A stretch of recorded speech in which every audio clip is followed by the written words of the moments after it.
Hello and welcome.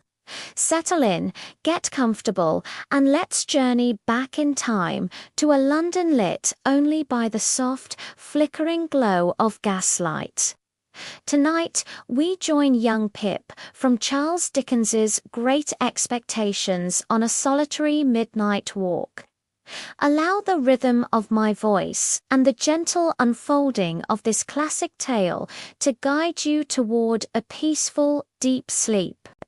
Close your eyes, breathe deeply, and let the worries of the day melt away. The night was deep and the city was hushed. I found myself unable to sleep, my mind a whirlwind of recent events, the weight of my newfound expectations, the mysterious nature of my benefactor, and the haunting image of Estella's cool indifference all pressed down upon me.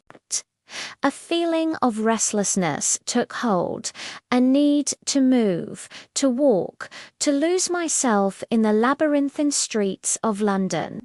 So I dressed quietly, careful not to wake Herbert slumbering in the next room, and slipped out of our lodgings at Barnard's Inn.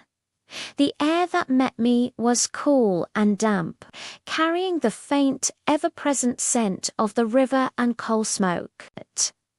The city, so boisterous and overwhelming by day, was transformed.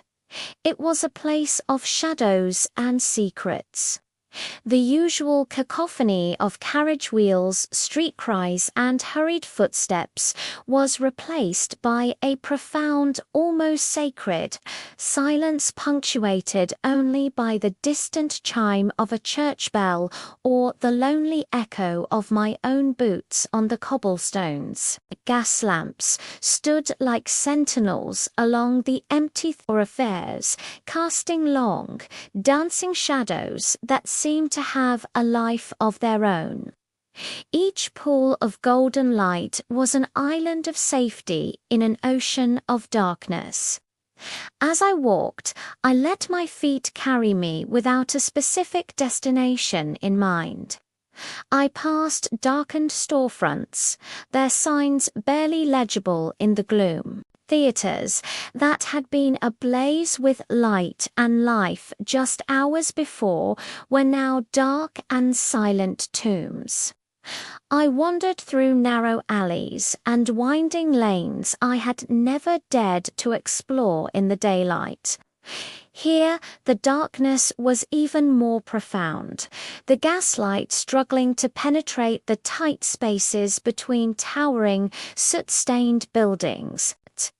The world felt ancient, whispering tales of generations who had walked these same stones before me. The silence was so complete that I could hear the soft scuttling of a rat in the shadows, or the gentle sigh of the wind as it moved through the chimney pots high above. My thoughts, which had been a chaotic storm inside my head, began to settle. The steady rhythm of my walking became a kind of meditation, step, step, step on the worn stones. Each footfall seemed to mark the passage of a worried thought, leaving it behind on the pavement.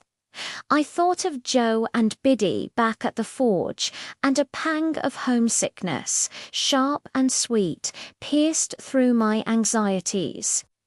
I imagined the warm glow of the hearth, the familiar clang of the hammer on the anvil. Here, in this vast, indifferent city, I was merely Mr. Pip, a gentleman in training.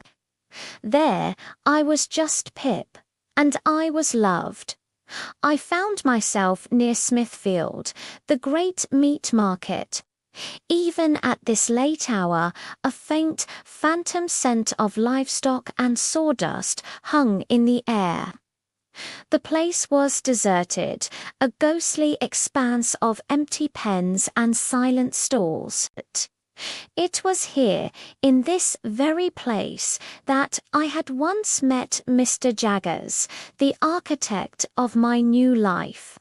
The memory felt like it belonged to another person. Had it really been me, that bewildered country boy, standing in this formidable place, listening to a fate I could barely comprehend? The contrast between that boy and the young man now walking in fine clothes under the London moon was stark. Yet I felt no closer to understanding who I was truly meant to be. Continuing my unplanned pilgrimage, I neared the river. The Thames at night was a different creature altogether. It was a wide black ribbon, reflecting the scattered lights from the opposite bank like fallen stars. The water moved with a slow, powerful, and mysterious current. Barges and ships were moored along the wharves, their masts and rigging like a forest of skeletal trees against the dimly lit sky. The air grew colder, and a thin mist began to rise from the water's surface, swirling around my feet and muffling the sound of my steps. I leaned against a cold, damp stone parapet, looking out over the dark water. The river seemed to hold all the city's secrets in its murky depths. It had witnessed centuries of triumphs and tragedies, of quiet despair and hopeful new beginnings. Staring into its endless, silent flow, I felt my own troubles shrink. My anxieties, my confusion, my loneliness, they were but a single drop in this vast ancient river of time and humanity.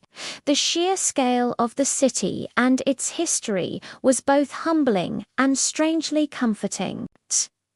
A sense of peace began to settle over me, a quiet acceptance. The future was uncertain. Yes, my path was shrouded in as much fog as the river before me, but for the first time that night, I felt a stillness within. The walk had done its work. It had not solved my problems, but it had quieted the noise. It had allowed me to simply be a solitary figure in a sleeping city under a canopy of unseen stars.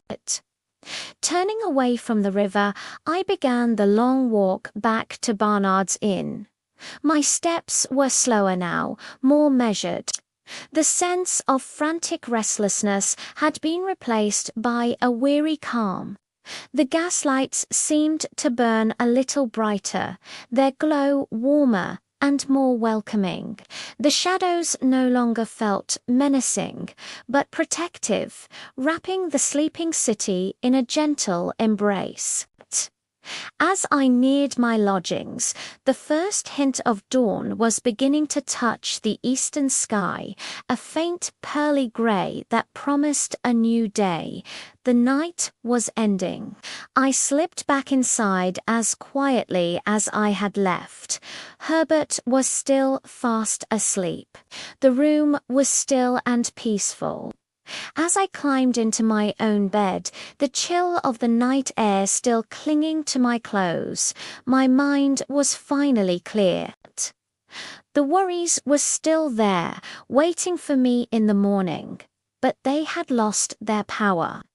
Sleep, which had been so elusive, now came easily, pulling me into its soft, quiet depths. And as I drifted off, the last thing I remembered was the gentle, rhythmic echo of my own footsteps on the silent, gaslit streets of London. Sleep now, sleep well.